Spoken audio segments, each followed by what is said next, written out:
aujourd'hui je vais vous présenter les sorties livresques qui m'intéressent, qui m'ont interpellée pour le mois de septembre. J'ai noté une dizaine de livres à peu près, hein, je vous dis pas exactement. Donc on va commencer tout de suite. C'est vraiment des livres que moi ça m'a interpellée, qui m'ont... Soit la couverture je l'ai trouvée belle, soit le speech était intéressant, ou alors c'est le titre qui m'a fait tilt. Voilà, donc je commence de suite. Je suis encore en train de dire voilà, ça m'énerve. Je vais essayer d'arrêter avec ces voilà, je suis vraiment désolée. Alors, le premier titre que je vais vous présenter, c'est une BD. C'est la seule BD de tous les livres que j'ai notés. Elle sort le 2 septembre. Je commence à noter un petit peu et à regarder un peu les sorties BD depuis que j'ai lu la boîte à musique. Ça m'intéresse un peu plus. Et je commence petit à petit à regarder un peu ce qui sort et ce qui se fait. Et là, du coup, il y en a une qui m'a intéressée. Donc, cette BD s'appelle Yaga. C'est de Antoine Ozanan et Pedro Rodriguez. Et cette BD là, déjà l'image était, la couverture, je l'ai trouvée belle. Et du coup, je me suis dit, vu la couverture, je vais regarder de quoi ça parle. Baba Yaga, c'est un conte russe. Donc Baba Yaga est une méchante sorcière. Voilà, on la raconte aux enfants. Les enfants en ont peur. Et là, dans cette BD là, on raconte l'enfance de Baba Yaga, cet enfant qu'on a abandonné dans la forêt et donc qui a dû se débrouiller seule et voilà, comment elle en est devenue à devenir Baba Yaga. Petite fille, la petite fille qu'elle était est devenue Baba Yaga, ben on voit un peu comment elle en est arrivée là. Donc voilà pour cette seule BD de la liste et on va pouvoir commencer du coup par les romans. Alors j'ai noté le 1er septembre Les Noces mécaniques de Marie Kneip. Donc le 1er septembre sort Les Noces mécaniques de Marie Kneip aux éditions Plume Blanche. J'ai noté ce titre, c'est un steampunk. J'ai noté ce titre parce que déjà la couverture me plaisait beaucoup. J'ai trouvé cette couverture très jolie. Le speech vite fait parce que j'ai pas tout relu. Hein. Donc le peu que j'ai compris, c'est une femme qui doit se marier avec l'homme qu'elle aime. C'est le jour de son mariage. Et le jour de son mariage, au final, on lui annonce qu'elle va devoir épouser quelqu'un qu'elle ne connaît pas, un inconnu complet. Voilà, c'est tout ce que je me rappelle. Et juste ça, voilà, ça m'a plu. Bon, en toute vérité, j'ai déjà surtout la couverture qui m'a interpellée. Voilà, je suis quelqu'un de superficiel et qui me fie en premier lieu à la couverture. Donc c'est pour ça que celui-là je l'ai noté, c'est surtout pour la couverture. Et après le fait de cette femme qui finalement va devoir se marier à un inconnu aussi, ça m'a... Voilà, ça m'a happé, ça m'a interpellé, donc je l'ai noté. Ensuite, le 2 septembre, j'ai noté Le Prince Cruel de Holly Black aux éditions Rajo. Donc là, je vous avouerai que j'ai pas relu la 4e de couverture. Ça fait un moment que j'en entends parler sur Booktube.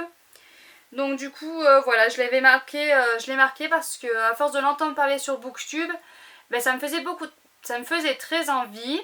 Et du coup, ben, je l'avais marqué sur un bout de papier. Et quand j'ai su qu'il sortait le 2 septembre, et ben voilà, je vous le mets là maintenant.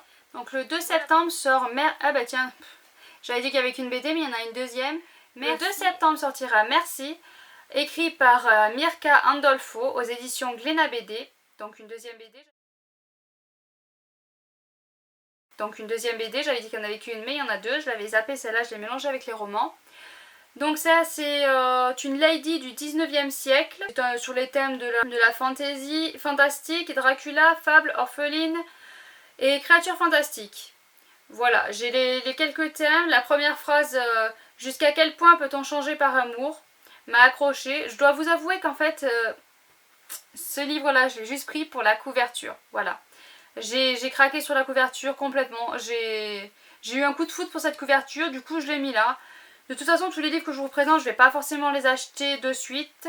Ils me font envie, ils sont dans mon carnet de mes envies. Donc le 2 septembre sortira aussi Les Refuges de Jérôme Loubry aux éditions Calmen Lévy en format poche. Voilà, c'est un thriller psychologique. On y suit Sandrine qui est une journaliste qui vit en Normandie. Et un jour, un notaire l'appelle pour lui dire que sa grand-mère est morte, grand-mère qu'elle n'a jamais connue. Et du coup, sa grand-mère est décédée et il va falloir qu'elle aille sur une île où elle vivait celle-ci pour vider sa maison. Voilà. Et donc elle va aller sur cette île, elle va y rencontrer des gens qui connaissaient et qui appréciaient beaucoup sa grand-mère. Et du coup on va avoir la vie de sa grand-mère en 1949 et la vie de Sandrine qui se passe en 1986. Et donc voilà, le jonglement de périodes du coup m'a intéressé. Le fait qu'il y ait un petit peu de Normandie m'intéressait aussi. Une petite île, ça peut toujours faire du bien. Enfin voilà, la petite histoire m'intéresse beaucoup. Le 2 septembre encore, il y a La laveuse de mort de Sarah Omar aux éditions Actes Sud qui sort. Et je dois vous avouer qu'en fait, là, ce qui m'a interpellée, c'est le titre, La laveuse de mort. Quand j'ai lu ce titre, j'ai dit, ah, je vais aller lire le résumé parce que ça m'interpellait, ça me faisait me poser des questions. Nest née au Kurdistan en 1986.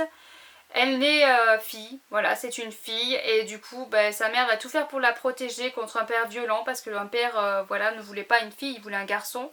C'est en période de guerre, donc il faut des garçons, pas de filles.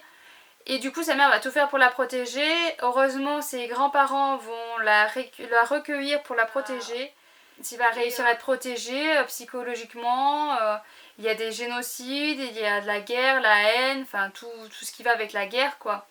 C'est l'horreur. Est-ce qu'ils vont arriver à la protéger du danger? On ne sait pas. Le simple fait d'être née femme, déjà, ça ne l'aide pas du tout au départ. Voilà, donc ce titre m'a intéressée. Quand j'ai lu le résumé, ça m'a interpellée aussi. Et du coup, je pense que voilà. Je pense il est possible que celui-là fasse partie des premiers livres ou des quelques livres que j'achèterai peut-être au mois de septembre. Mais je me suis dit que je n'allais pas acheter de livres jusqu'en décembre, donc c'est pas gagné. Mais celui-là c'est vrai qu'il m'interpelle beaucoup. J'ai noté le 2 septembre encore Jusqu'au dernier battement de ton cœur de Eliana T. Higgs aux éditions Reine Beauté.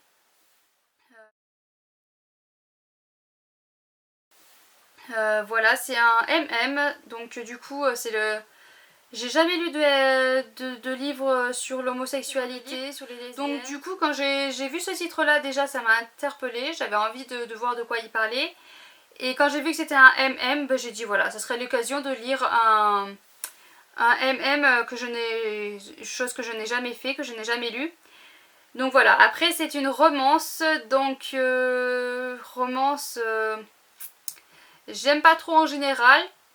Voilà, après ça dépend, si elle est bien faite, ça me plaira, si elle n'est pas bien faite, tant pis, hein. Ça serait vraiment pour tenter, donc je pense pas que ça fasse partie des premiers livres que je m'achèterai, hein. Voilà, ça serait en bas de la liste, mais je l'ai quand même noté parce que le titre m'avait beaucoup interpellée. Le 3 septembre sortira Les Enfants du Silence aux éditions Philippe Piquier de Gong Ji-young.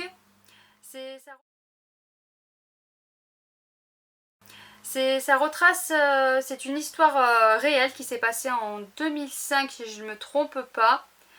Ça retrace la maltraitance, les sévices et les abus sexuels que subissent des enfants dans une école par les responsables de cette école, avec les complicités de membres de la police et les autorités locales, voilà. Ces enfants sont réduits au silence, ils sont atteints de surdité. Donc du coup, ça n'aide pas. Et voilà, le fait que ce soit inspiré de faits réels et de savoir qu'on peut faire en plus du mal à des enfants, c'est quelque chose que je trouve abominable, que j'ai du mal à lire, que j'ai de plus en plus de mal à lire depuis que j'ai ma fille. Mais c'est quelque chose aussi que je veux... c'est comme les livres sur la Seconde Guerre mondiale, c'est quelque chose que je veux qu'on... Je sais pas comment expliquer, mais je veux que les gens sachent et que les gens voient qu'il y a des êtres vraiment très malveillants. Et ce livre-là, voilà, quand j'ai vu le sujet, j'ai envie de le lire et à la fois pas envie. Parce que je sais que ça va être quelque chose de très très dur à lire et très bouleversant à lire. Mais d'un autre côté, c'est des choses qu'il faut lire aussi pour qu'on reste informé et qu'on reste vigilant. Voilà, c'est un sujet délicat mais qu'il faut qu'on s'informe quand même. Le 3 septembre, j'ai noté Maman n'est pas une étoile de Camille Salomon. Ce livre-là, je l'ai noté parce que ça parle d'une jeune fille de 13 ans qui a perdu sa mère suite à un cancer. Cette fille doit faire son deuil, elle ne sait plus à quoi se raccrocher.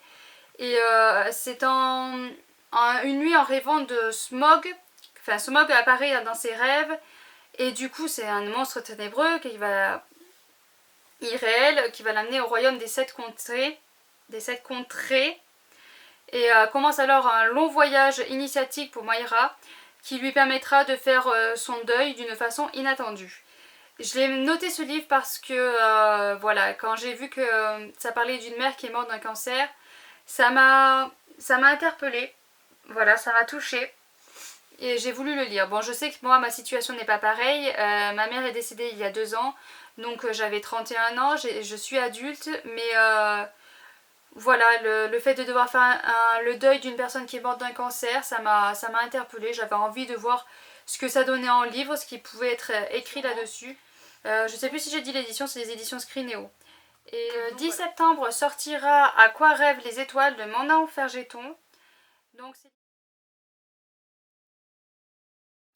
Donc c'est l'histoire de Titouan qui ne veut pas sortir de sa chambre, il ne veut pas bouger de sa chambre, voilà, il veut y rester. Et l'histoire de Luce qui elle doit faire son deuil parce qu'elle a perdu son mari. Donc nous revoilà, je sais plus où j'en étais du coup parce qu'on est le lendemain, j'ai la batterie qui a lâché donc le temps de la recharger, ben voilà, on se retrouve le lendemain. Mais je crois qu'il me restait seulement 2 livres à vous parler, donc on va les faire de suite. J'ai vu aussi la sortie du 14 septembre Fallen Academy de Leila Stone, collection Team Spirit. Speech où ça parle d'anges et de démons. Un jour les anges et les démons se battent sur la terre, ils contaminent les humains et ceux-ci du coup développent des pouvoirs ou démoniaques ou angéliques. L'héroïne qu'on suit pense qu'elle va développer des ailes blanches, or elle développe des ailes noires. Du coup elle va devoir aller à l'école démoniaque et elle voudrait se retrouver chez les anges. Et je crois qu'il y a un ange qui va lui venir en aide. Voilà si j'ai bien compris le speech. Donc voilà pour celui-là de livre.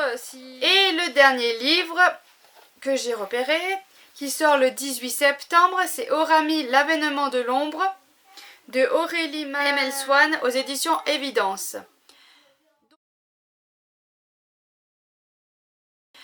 Donc celui-là, je vais pas vous en dire grand chose parce que je vais juste vous dire les mots qui m'ont attiré vers ce livre, tout simplement. Il y avait magie, elfe, dragon et centaure. Voilà. J'ai juste lu ça, les thèmes qu'il y avait écrits sur Livre Addict sur ce livre. Parce que en fait je regarde toutes les sorties sur Livre Addict. Centaure, déjà quand j'ai vu Dragon et Centaure, de suite j'ai dit allez hop je le note. Je le note de suite, j'ai même pas lu le speech, j'ai rien lu de plus, voilà. Donc je peux pas vous en dire plus, c'est juste pour ça que je l'ai noté celui-là. C'est tout. Donc sur ce, je vous laisse. C'est toutes les sorties que moi m'intéressent. Il y en a beaucoup. Le mois de septembre est bien fourni en sorties. Ça a pris beaucoup de temps en fait. Je voyais beaucoup tout le monde faire les vidéos de sortie. Je me suis dit oh j'ai envie de le faire aussi. Et finalement je me rends compte que ça prend quand même pas mal de temps de regarder, de chercher. Alors moi je me suis facilité la tâche en fait, je me suis fiée en fait en premier à la couverture. Quand j'ai vu que les couvertures me plaisaient, je suis allée voir un peu de quoi parlait le livre. Voilà, alors il y a peut-être plein de sorties qui doivent être intéressantes et que j'ai ratées dû à la couverture qui ne me plaisait pas. Mais bon, j'ai abrégé la recherche en faisant comme ça. C'était plus simple et c'est plus rapide. Donc si jamais vous avez repéré des sorties intéressantes, n'hésitez pas à me les laisser en commentaire. Ou les livres que vous allez acheter, voilà, en septembre. N'hésitez pas à me les laisser en commentaire. S'il y en a qui vous intéressent dans ce que je vous ai dit, n'hésitez pas aussi à m'en parler. Si vous en savez plus ou juste en parler. Voilà, sur ce, je vous souhaite une bonne semaine, de bonnes lectures et à bientôt.